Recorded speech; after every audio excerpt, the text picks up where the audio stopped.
ለኔ ሲነሳ እንዳልከው ዳንሰኝነት ይመጣል።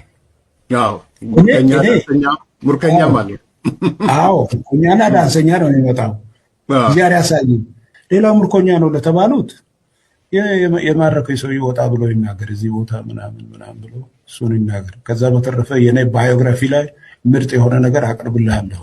ጀነራል ባጫ የተባለበት ሌላ ምክንያት አለው። በጣም ይታመም ነበርና ታመመ። ከታመመ በኋላ በብዙ ስቃይ ውስጥ አልፎ ዳነ። በብዙ ሞቷል ከተባለ በኋላ ዳነ። ኦልሞስት ሞቷል ከተባለ በኋላ ሐኪሞች እዛ በሜዳ ደረጃ እንትን ሊያደርጉት እንኳን በማይችሉበት እዛ በኋላ የዳነበት መዳንና መንቀሳቀስ ሲጀምር ወተት ይበጠብጥልን ነበርና እኔ ዛሬ ወተት በጥብጬ ላጠጣችሁ ብሎ ይሄ ለእርዳታ የሚመጣ ወተት ከዛ ዝም ብለን ትንሽ እየወሰድን የምንጠጣው በጣም ከመጠን በላይ ውሃ ጨምሮበት በጠበጠና አንዳንድ ብርጭቆ መጠጣት ሲገባ ሶስት አጠጣ።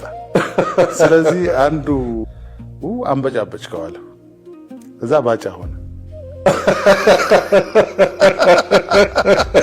አሁን እሱ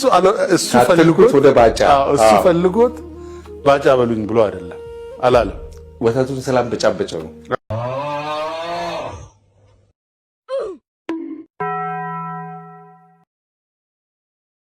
በሻዕቢያ ወታደሮች ተማርከው ከባድ የሚባሉ 5 ዓመታትን ምርኮኛና እስረኛ ሆነው አሳልፈዋል።